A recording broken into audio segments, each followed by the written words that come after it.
Salam, puji Tuhan. Selamat datang Mas Tino. Saya pikir Mas Tino. Mas Wahyu. Oke, Tuhan Yesus memberkati Bapak Ibu sekalian yang sudah hadir pada hari ini ya. Puji Tuhan. Nah, saudaraku, minggu-minggu lalu kita memeriksa tentang kemerdekaan ya.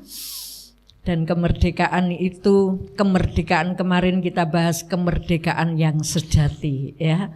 Kemerdekaan ternyata bukan bebas melakukan semau gue ya. Saya sudah bebas.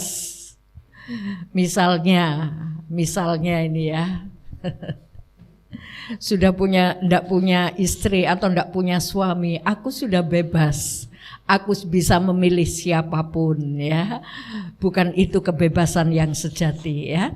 Kebebasan yang sejati adalah kebebasan, kemerdekaan yang sejati adalah kemerdekaan ketika kita bisa hidup sesuai dengan ekspektasi Tuhan, sesuai dengan harapan Tuhan.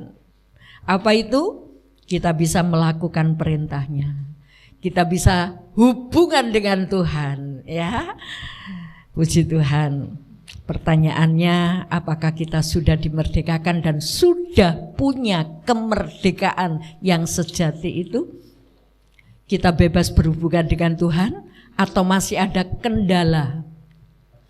Kita mampu melakukan perintah Tuhan bukan sebuah keberatan, tetapi itu kesukaan ya. Puji nama Tuhan, itu kemerdekaan sejati. Nah, siapa yang dimerdekakan Tuhan? Siapa kira-kira yang dimerdekakan Tuhan? Siapa? Yang percaya ya. Yang percaya. Sebetulnya Tuhan mau membebaskan, memerdekakan semua orang. Tapi Tuhan menghargai pilihan. Ada orang yang memilih gak mau percaya, ada yang memilih mau percaya ya. Kita periksa pagi hari ini tentang orang percaya dan orang yang tidak percaya. Ada bedanya. Dan mari kita berdiri ketika kita menggolongkan diri sebagai orang percaya. Kita mau tampilkan, ini loh orang percaya ya. Puji Tuhan. Orang percaya itu merdeka melakukan kehendak Tuhan. Yohanes 3 ayat 18. Mari kita berdiri bersama-sama dan kita membaca ayat ini bersama-sama.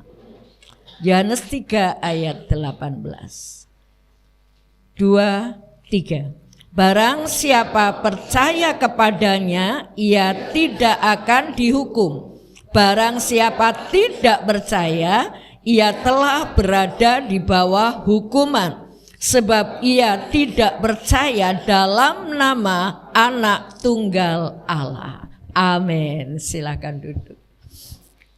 Jadi saudaraku, orang yang percaya dikatakan tidak akan dihukum. Senang tidak? Senang sekali ya. Karena ketika kita tidak menerima penghukuman kekal, berarti kita menerima hidup yang kekal. Karena sesudah hidup ini masih ada hidup saudara, hidup saya, kelanjutannya. Dan itu kekal ya. Dan itu bisa dicari saat kita hidup di dunia. Saat kita hidup di dunia ini penentuan pilihan.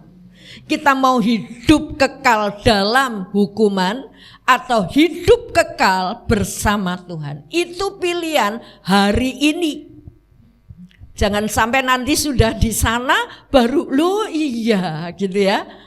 Sudah terlambat ya. Pilihannya ada di sini. Dan ayat itu berkata, barang siapa tidak percaya, dia ada di bawah hukuman. Ia telah berada di bawah hukuman. Jadi hukuman orang yang tidak percaya itu bukan diterima nanti. Saat di dunia pun ada di bawah hukuman. Firman Tuhan katakan langit seperti tembaga. Hidupnya gersang, hidupnya tidak ada damai. Jadi sejak di dalam dunia ini sudah merasakan sebetulnya kegersangan hidup. Dan kalau saat-saat seperti ini orang tidak percaya, tidak mau mengambil pilihan, aku mau percaya. Dan Tuhan akan mengampuni dosa kita. Hanya dengan percaya. Mari kita rasakan dalam hidup kita yang katanya sebagai orang percaya.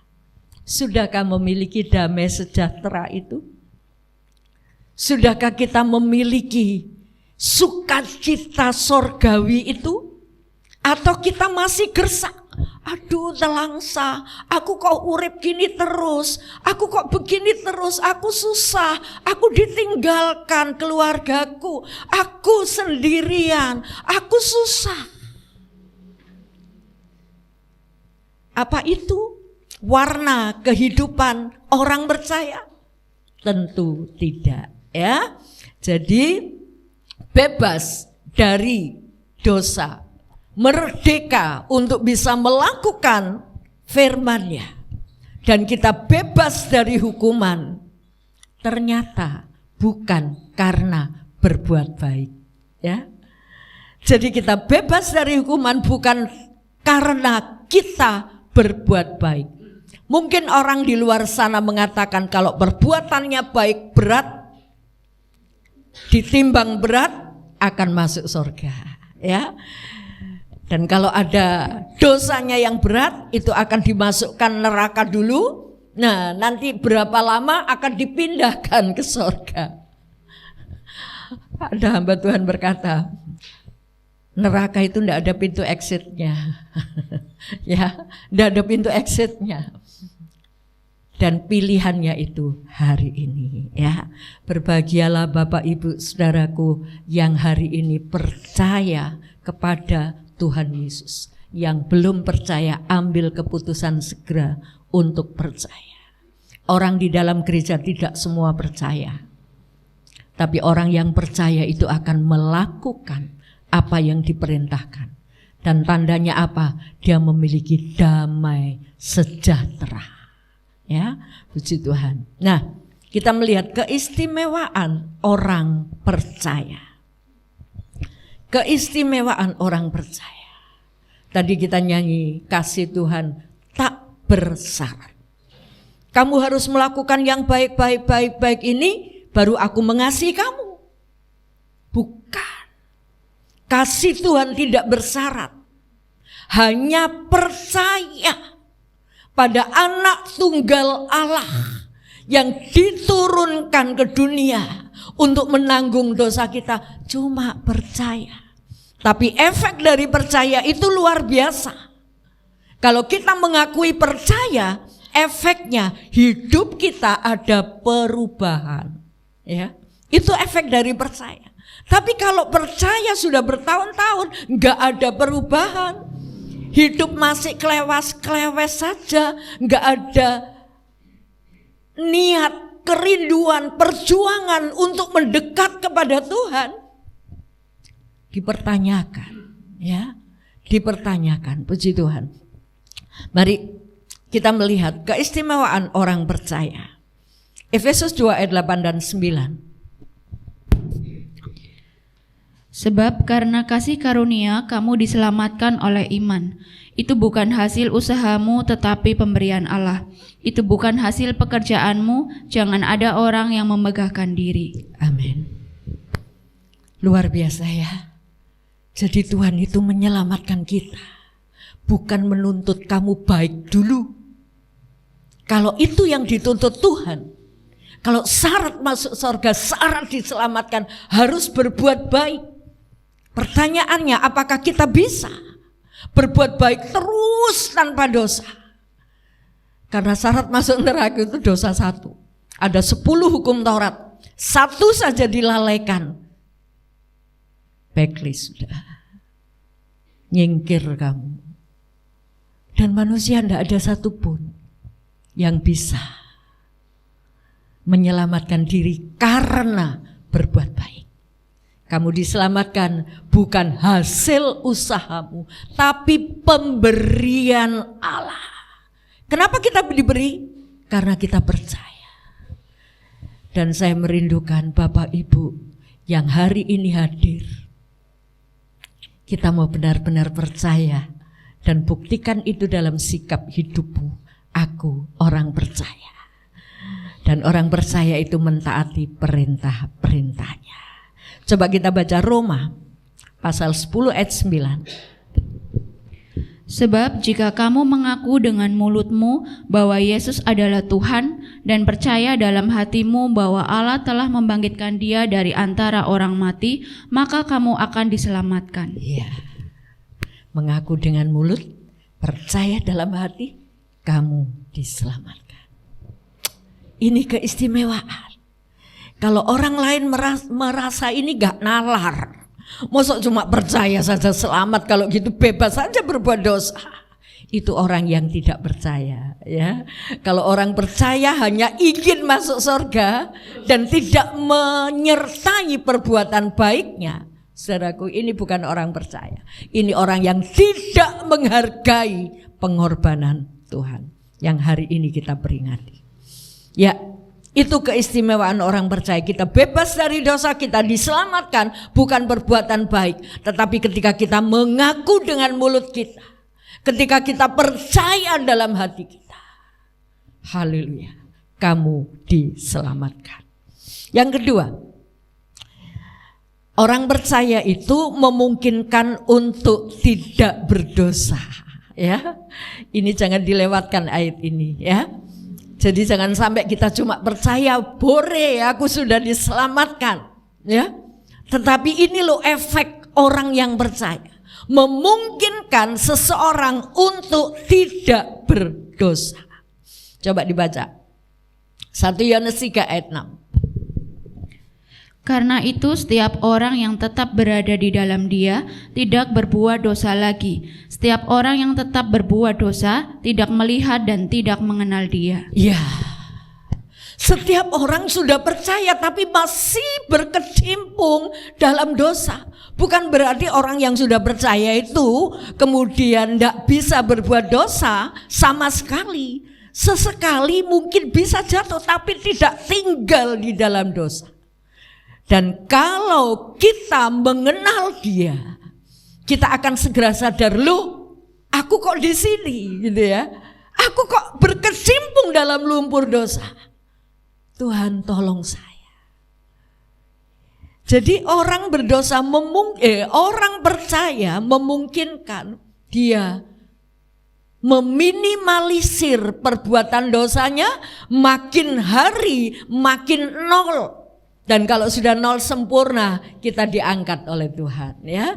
Masih dalam dunia ini masih ada hal-hal yang terlintas dalam pikiran kita, atau mungkin perkataan kita salah-salah, keliru-keliru. Tetapi makin lama kita makin dikikis. Firman Tuhan, carang yang berbuah itu akan dibersihkan. Carang yang berbuah itu akan dibersihkan. Ada ulatnya dicodek, ada daun kering diambil, ya. Dan itu orang percaya.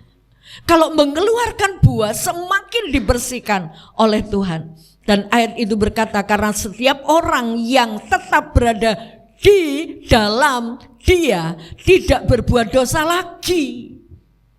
Walaupun sesaat mungkin kita terjatuh, kesandung, tapi tidak ada keinginan untuk berbuat dosa. Haleluya. Dan saat kita tersandung, kita datang kepada Tuhan. Dia tidak menolak kita. Ya, puji Tuhan. Ya, mengapa orang percaya memungkinkan orang itu tidak berbuat dosa? Dan kita melihat 1 Petrus 2 ayat 24. Ia sendiri telah memikul dosa kita di dalam tubuhnya di kayu salib, supaya kita yang telah mati terhadap dosa hidup untuk kebenaran. Oleh bilur-bilurnya kamu telah sembuh. Amin. Dia sendiri memikul dosa kita. Jadi ini loh yang memungkinkan orang percaya itu tidak berdosa. Ketika menghadap pengadilan Allah, kita bebas dari tuduhan-tuduhan berdosa. Karena Dia sudah memikul dosa kita. Sebab itu saudaraku, ketika kita percaya, kita perlu datang kepada Tuhan, mengenali Dia, membaca firman-Nya supaya itu mengoreksi kita dan membuat kita sadar, aku berdosa. Banyak orang berdosa tapi tidak merasa dosa. Ini bahaya. Merasa aku baik-baik saja gitu ya. Ini bahaya. Orang sakit kanker tidak merasa sakit karena nggak terasa sakit mungkin ya. Begitu diperiksa dokter stadium 4, stadium 3 mungkin ya. Wah, kelabaan. Bahaya karena awalnya sakit tidak dirasa. Demikian ketika dosa bercokol mengikat kita dan kita nyaman dengan dosa itu, ini bahaya ya. Puji Tuhan. Nah saudaraku, saat kita dekat dengan Tuhan, mengenal Dia, bersekutu dengan Dia, ini sebuah kebebasan sejati. Dan saat itu ada satu hal yang membuat kita semakin sadar akan dosa kita. Dan kalau kita sadar, jangan diselimuti ya, jangan ngomong-ngomong lah ya, jangan. Tapi diakui di hadapan Tuhan. Haleluya. Ini loh yang membuat orang percaya bisa bebas dari hukuman. Karena dosanya ditanggung oleh Tuhan, dipikul oleh Tuhan, dan setiap kali kita sadar berbuat dosa, kita minta ampun. 1 Yohanes 1 ayat 9, silakan. Jika kita mengaku dosa kita, maka Ia adalah setia dan adil, sehingga Ia akan mengampuni segala dosa kita dan menyucikan kita dari segala kejahatan. Luar biasa. Jadi kalau kita tidak pernah mengaku dosa kita, bagaimana? Ya kan? Makanya kita seringlah berhubungan dengan Tuhan, minta diperiksa. Dalam setiap ibadah ketika pujian dinaikkan, sama saya minta Tuhan hadirat-Mu menjamah setiap pribadi, supaya setiap kami boleh merasakan hadirat Tuhan. Dan hadirat Tuhan itu akan semakin menyadarkan dosa dan kesalahan kita. Dan kalau kita sadar, kalau kita datang mengaku dosa kita, Ia akan menyucikan kita dari segala dosa dan segala kejahatan. Disucikan dari pikiran-pikiran jahat. Haleluya. Itulah Tuhan kita ya. Puji nama Tuhan. Ya, keistimewaan orang percaya bukan hanya diselamatkan bukan karena perbuatan baik kita, dan keistimewaan orang percaya itu mampu untuk tidak berbuat dosa. Dan yang ketiga, orang percaya itu ketika berbuat baik mulai diperhitungkan. Perbuatan baik saudara, perjuangan saudara untuk Tuhan itu diperhitungkan. Makanya ada lagu, hidup ini adalah kesempatan ya. Kalau kesempatan hari ini terlewatkan, kita tidak akan pernah bisa kembali mengulang hari ini. Karena waktu berjalan terus. Hidup adalah kesempatan. Sebab itu ketika saudara sudah menjadi orang percaya, jangan enggan untuk berbuat baik. Ketika saudara beribadah, ketika saudara berjuang untuk Tuhan, ketika saudara bisa melihat apa yang harus aku lakukan untuk Tuhan, untuk saudara seiman, untuk rumah Tuhan. Minggu lalu kita periksa yang dikerjakan oleh Yosia, merobohkan, memperbaiki, merenovasi rumah Tuhan. Bait Allah yang penuh berhala dibuang dan difungsikan sebagaimana mestinya. Perjuangan-perjuangan kita sekecil apapun itu dihitung. Ini keistimewaan orang percaya. Bahkan Tuhan bilang, kalau kamu memberi air sejuk secangkir Apa sih beratnya memberi orang air secangkir, air putih secangkir? Apa sih beratnya? Itu pun diperhitungkan. Haleluya. Jadi mari saudaraku, jangan buang kesempatan kalau kita bisa melihat apa yang harus aku lakukan. Dan kita tunda, kita akan kehilangan kesempatan. Karena perbuatan baik kita itu akan diperhitungkan oleh Tuhan. Kita baca Wahyu pasal 22 ayat 12. Sesungguhnya aku datang segera, dan aku membawa upahku untuk membalaskan kepada setiap orang menurut perbuatannya. Aku membawa upah untuk membalaskan orang pada setiap perbuatannya. Aku datang segera. Jadi ketika Tuhan datang ke dalam dunia untuk menjemput orang percaya, ketika Tuhan datang yang kedua kali, dia bukan lagi menjadi hakim, dia bukan lagi menjadi juru selamat seperti waktu datang yang pertama, tapi dia datang untuk membawa upah, untuk membalas kepada setiap orang sesuai perbuatannya. Jangan bilang aku gak punya apa-apa sehingga aku tidak bisa berbuat untuk Tuhan. Nafas hidupmu, kesehatanmu, itu berkat yang luar biasa. Haleluya. Apa yang kita punya?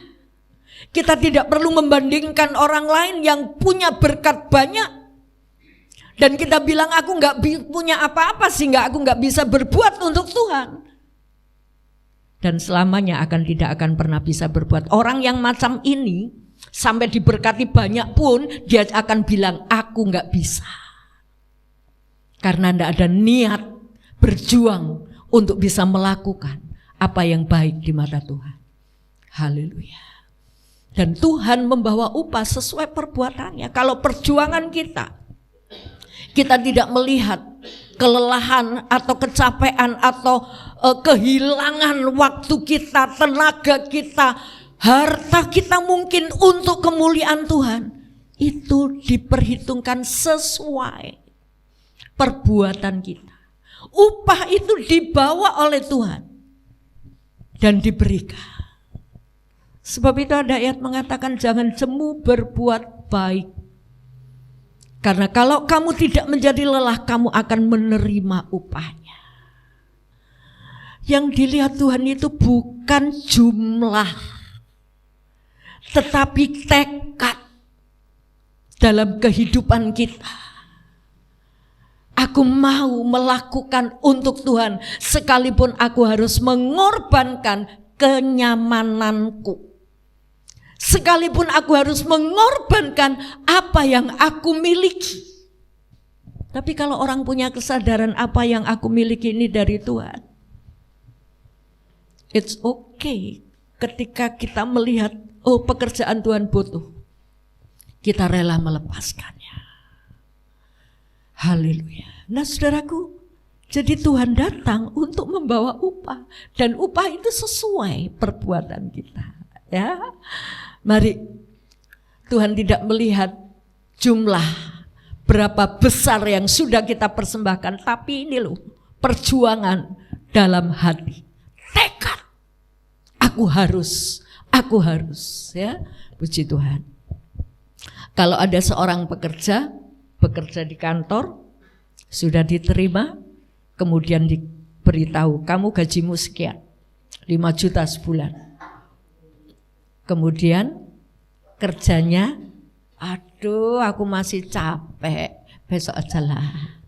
Harus pakai seragam, loh seragamku masih dicuci, berangkat aja lah ya. Kalau sembarangan seperti itu kira-kira bosnya seperti apa? Iya kan? Kalau yang kita bisa terima mungkin 5 juta sebulan saja, kita bisa berusaha. Ini jam berapa? Aku telat bangun, aku harus berangkat. Loh, bajuku kok belum disetrika? Kita bisa berusaha sedemikian rupa, baru terima upah 5 juta sebulan. Tapi upah yang disediakan Tuhan itu kekal. Kenapa kita tidak mau berjuang sedemikian rupa? Bahkan ketika telat, ya sudahlah nggak berangkat. Nggak ada kendaraan, ya sudahlah nggak berangkat. Nggak ada yang nganter, bagaimana? Nggak ada usaha. Haleluya. Ini yang diperhitungkan oleh Tuhan. Ya, perjuangan kita itu yang diperhitungkan Tuhan supaya kita tidak kehilangan upah.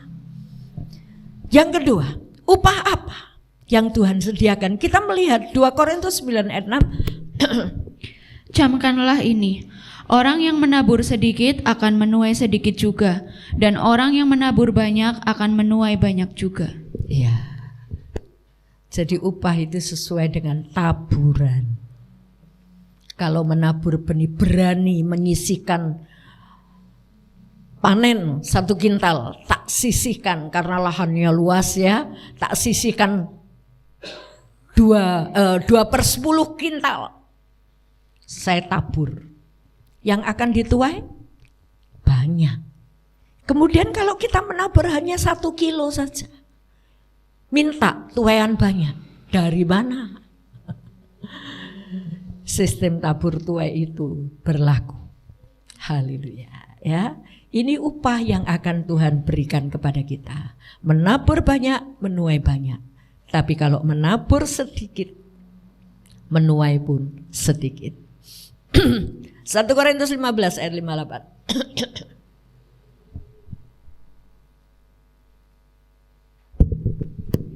Ayat 58. Karena itu saudara-saudaraku yang kekasih, berdirilah teguh, jangan goyah dan giatlah selalu dalam pekerjaan Tuhan, sebab kamu tahu bahwa dalam persekutuan dengan Tuhan jerih payahmu tidak sia-sia. Haleluya. Giatlah selalu dalam pekerjaan Tuhan. Makanya tadi Ibu-ibu Gloria menyanyi, pergi sekarang, kerjalah di ladangku. Bukan berarti kita harus tutup, kita tidak bekerja, ya, atau kita tinggalkan keluarga, nang gereja terus buka, ya. Tapi bekerja di ladang Tuhan kita bisa melihat, kalau Tuhan memberkati kita, Tuhan apa yang harus aku perbuat dengan berkat yang Engkau berikan kepada kami. Bukan saja berkat nominal keuangan, tapi ketika kita diberi kesehatan, bisakah kita melihat pekerjaan Tuhan apa yang bisa kita lakukan? Haleluya. Giatlah selalu dalam pekerjaan Tuhan, dan persekutuanmu dengan Tuhan, dan jerih payahmu itu tidak sia-sia. Kalau kita punya persekutuan dengan Tuhan dan kita terus berjuang untuk Tuhan, kelelahan kita itu mungkin dunia tidak menghargai. Mungkin orang yang dilayani, orang yang kita layani tidak menghargai, tidak mengucap terima kasih, tidak peduli. Tapi jerih payah kita tidak sia-sia. Mungkin kita sudah berbuat banyak perhatian kepada banyak orang. Giliran dirinya sendiri terkapar, orang lain gak ada yang peduli, tanya pun gak, apalagi nengok misalnya. Sekalipun demikian, jerih payah kita itu diperhitungkan Tuhan. Gak perlu menuntut orang lain. Haleluya. Karena yang kita lakukan semuanya untuk Tuhan. Haleluya. Puji nama Tuhan. Ya saudaraku, jerih payah kita tidak akan pernah sia-sia. Ini loh keistimewaan orang percaya. Dan kalau kesempatan demi kesempatan yang kita punya, kita buang, tidak bisa melihat, kita bisa berbuat, mungkin bisa melihat tapi nutup mata, menghentikan tindakan, kita akan kehilangan kesempatan dan kehilangan upah. Haleluya, puji Tuhan. Sebab itu mari kita bukan hanya percaya, giatlah selalu dalam pekerjaan Tuhan, karena jerih payahmu tidak sia-sia. Roma mengatakan janganlah hendaknya kerajinanmu kendor, tetapi teruslah bersemangat berapi-api untuk melayani Tuhan. Ya. Jadi jangan sampai kita berpikiran melayani Tuhan itu harus di gereja. Tapi ketika kita bisa melihat terutama kepada saudara seiman yang lemah, yang butuh dikuatkan, bisakah kita bertindak mengorbankan waktu kita? Mungkin korban naik Grab. Saudaraku, korban itu, tapi jerih payah kita tidak sia-sia. Haleluya. Sekarang kita akan melihat orang yang tidak percaya itu seperti apa. Dan ini tragis. Kalau saudara dan saya benar-benar merenungkan, jangan menjadi orang yang tidak percaya. Yudas 1 ayat 14-15. Juga tentang mereka Henok keturunan ketujuh dari Adam telah bernubuat katanya, sesungguhnya Tuhan datang dengan beribu-ribu orang kudusnya, hendak menghakimi semua orang dan menjatuhkan hukuman atas orang-orang fasik karena semua perbuatan fasik yang mereka lakukan dan karena semua kata-kata nista yang diucapkan oleh orang-orang berdosa yang fasik itu terhadap Tuhan. Amin. Ayat 16 sudah dibaca? Mereka itu orang-orang yang menggerutu dan mengeluh tentang nasibnya, hidup menuruti hawa nafsunya, tetapi mulut mereka mengeluarkan perkataan-perkataan yang bukan-bukan dan mereka menjilat orang untuk mendapat keuntungan. Ya, perhatikan ayat ini. Ayat 14 saya bacakan juga tentang mereka. Henok, keturunan ketujuh. Oh, ini tadi sudah dibaca ya. Oh ya, 14-15. Ya. Nah, saudaraku, Henok menubuatkan ketika dia datang, dia akan menghakimi semua orang, dikatakan, untuk menjatuhi hukuman atas orang fasik. Orang fasik ini orang yang tidak percaya, ya. Karena semua perbuatan fasik yang mereka lakukan dan karena semua kata-kata nista yang diucapkan orang-orang berdosa yang fasik itu terhadap Tuhan. Apa yang dikatakan? Ayat 16, ini tentu bukan dari kita ya. Tidak ada seorang percaya atau di antara kita yang melakukan ayat 16. Mereka itu orang-orang yang menggerutu, mengeluh tentang nasibnya, hidup menuruti hawa nafsunya.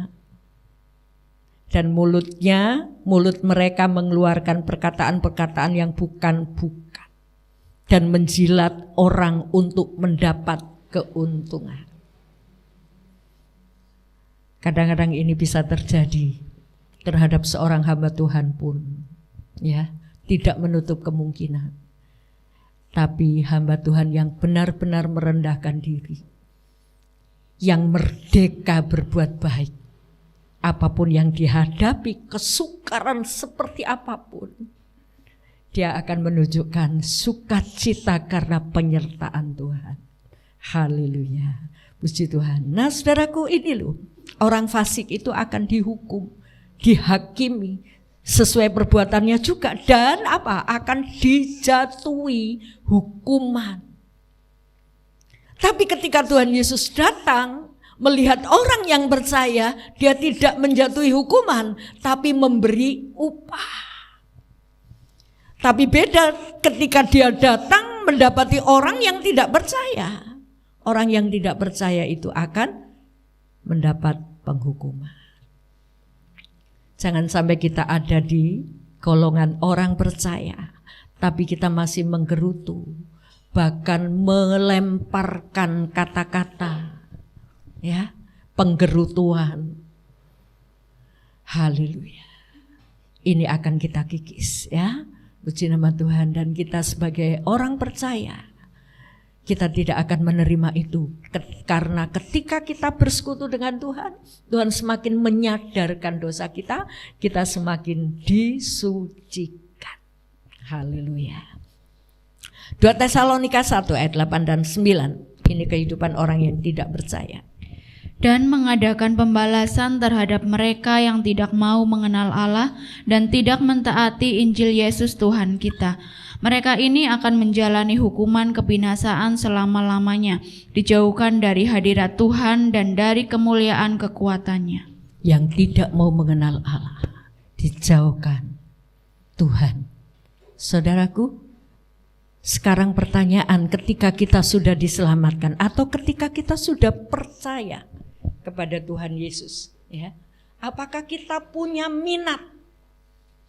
Kita punya minat untuk makin hari makin dekat dengan Tuhan, atau itu hanya sebatas ritual keagamaan? Oh, karena aku orang percaya, aku harus beribadah ke gereja. Oh, aku harus berdoa sebelum tidur. Oh, aku harus berdoa kalau mau pergi. Itu bukan ritual keagamaan. Tapi ketika hati kita mengenal Allah, kita mau rindu dekat dengan Tuhan, itu kita lakukan dengan penuh sukacita. Bukan hanya minta untuk Tuhan melakukan yang baik, aku berdoa supaya nanti perjalananku selamat. Dan itu perlu kita lakukan. Tapi adapun ketika Tuhan izinkan kita mengalami sesuatu yang tidak menyenangkan pun, kita tetap sukacita karena Tuhan ada bersama saudara dan saya. Haleluya. 2 Tesalonika 1 ayat 8 dan 9 tadi berkata, dan mengadakan pembalasan, ayat 7 saya bacakan ya. Dan untuk memberikan kelegaan kepada kamu yang ditindas, dan juga kepada kami pada waktu Tuhan Yesus dari dalam sorga menyatakan dirinya bersama-sama dengan malaikat-malaikatnya dalam kekuasaannya di dalam api yang bernyala-nyala. Jadi kedatangan Tuhan bersama beribu-ribu malaikatnya itu datang dalam nyala api dan mengadakan pembalasan terhadap mereka yang tidak mau mengenal Allah dan tidak mau mentaati Injil Yesus Tuhan kita. Berapa banyak kita mengabaikan Tuhan? Berapa banyak kita tidak mentaati Injil Yesus Kristus? Mungkin pernah, tetapi mari kita sadari, Tuhan, aku mau taat. Ini yang harus kita perjuangkan. Tapi bagi mereka yang tidak mau kenal Allah, seringkali saya juga bertanya-tanya, kenapa ya ketika saya berbicara tentang keselamatan, tentang Yesus yang memberi jaminan keselamatan kepada orang-orang yang tidak mengenal Allah, mereka kadang-kadang mengalihkan pembicaraan, seolah-olah nggak mau dengar, atau seolah-olah nggak dong, nggak ngeh. Saya sampai heran, kenapa ya? Tetapi bagi orang percaya, ayo ketika kita mendengar firman jangan sampai kita nggak ngeh. Karena kita tidak mau mengenal, karena kita tidak mau belajar, ya tidak. Tapi kerinduan aku pingin ngerti, aku pingin tahu. Tapi bagi orang yang tidak mau mengenal, Tuhan siapkan satu penghubungan. Mereka ini akan menjalani kebinasaan. Selama-lamanya dijauhkan dari hadirat Tuhan. Adam dosa satu saja dibuang dari Taman Eden. Dijauhkan dari hadirat Tuhan. Sebab itu Bapak Ibu, kesempatan ketika saudara punya kesempatan untuk percaya kepada Tuhan, isilah hari-harimu ini dengan satu perjuangan, aku mau mengenal Allah, aku mau belajar tentang Dia, aku mau belajar membaca Alkitab. Kalau enggak ngerti aku mau tanya. Seberapa perjuangan kita untuk mengenal Dia. Dan bagi orang yang tidak mau mengenal, disiapkan kebinasaan selama-lamanya, dijauhkan dari hadirat Tuhan. Wow, tragis ini ya. Dan mungkin pertanyaan kita, banyak loh orang yang tidak percaya itu bisa berbuat baik, bahkan lebih baik dari orang yang percaya. Pernah saudara temui hal-hal ini? Pernah ya? Orang-orang yang tidak percaya bisa peduli dengan panti asuhan, peduli dengan rumah-rumah berhalanya, ya.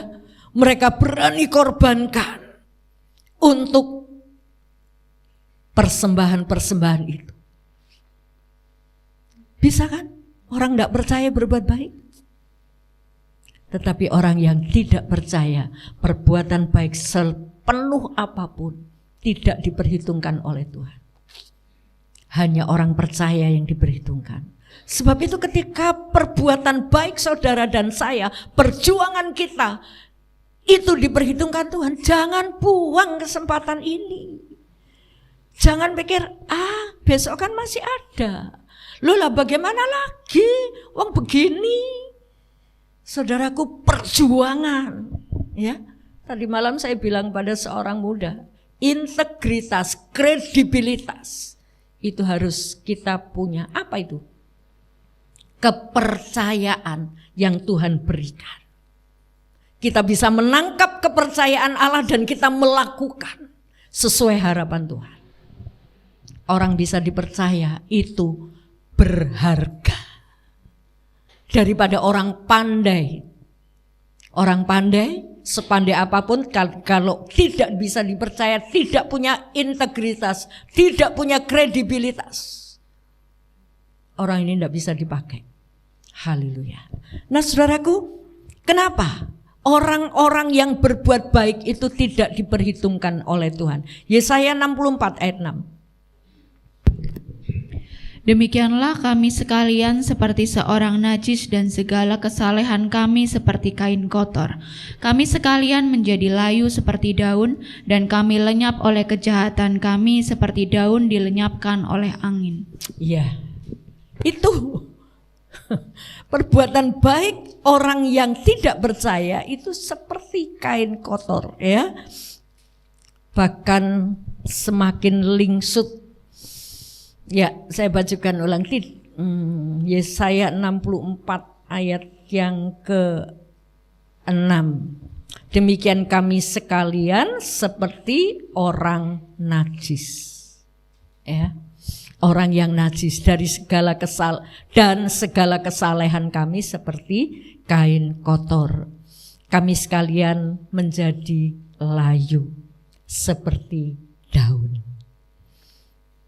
Saudaraku, perbuatan baik orang yang tidak percaya itu dinilai oleh Tuhan seperti kain kotor.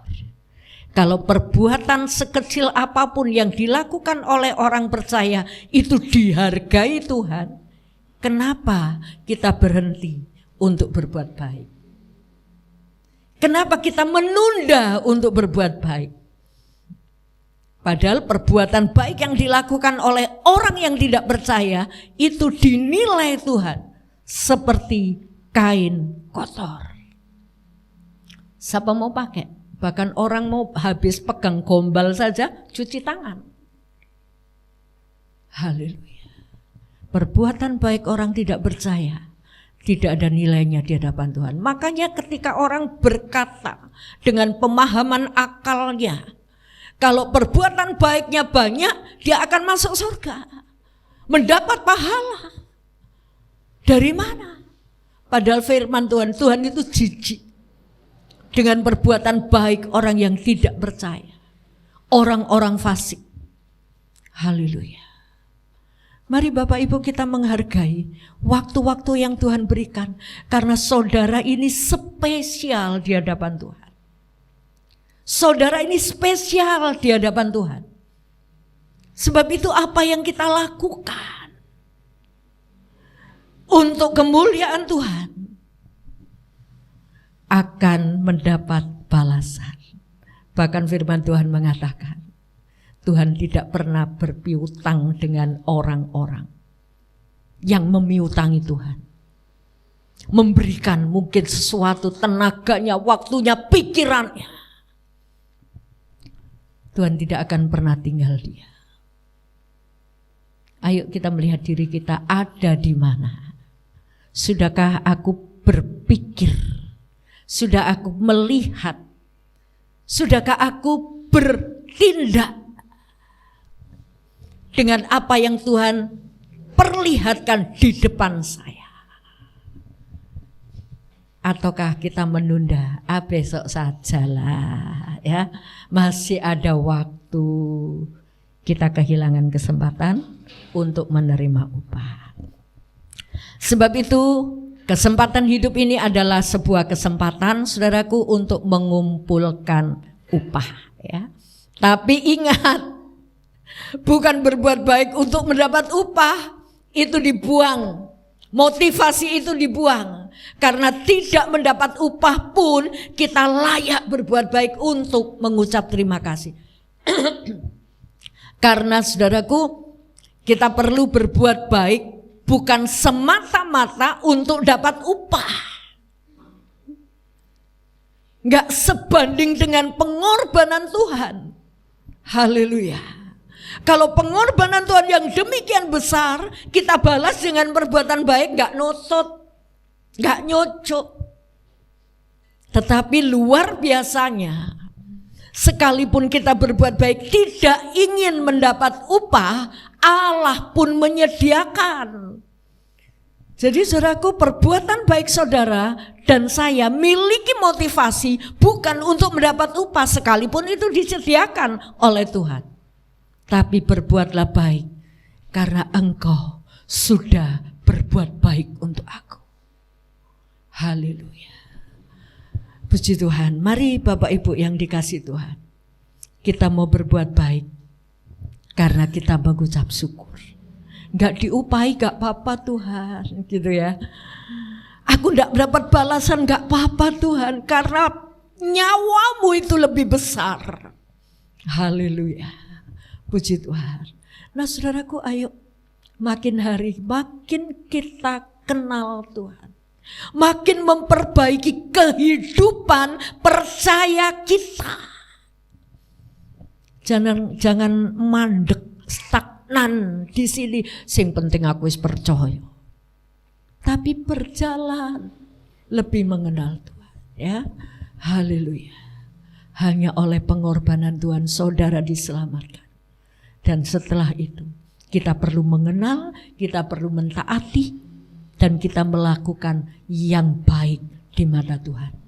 Dan itu akan mendapat nilai dan upah ketika Tuhan Yesus datang kembali.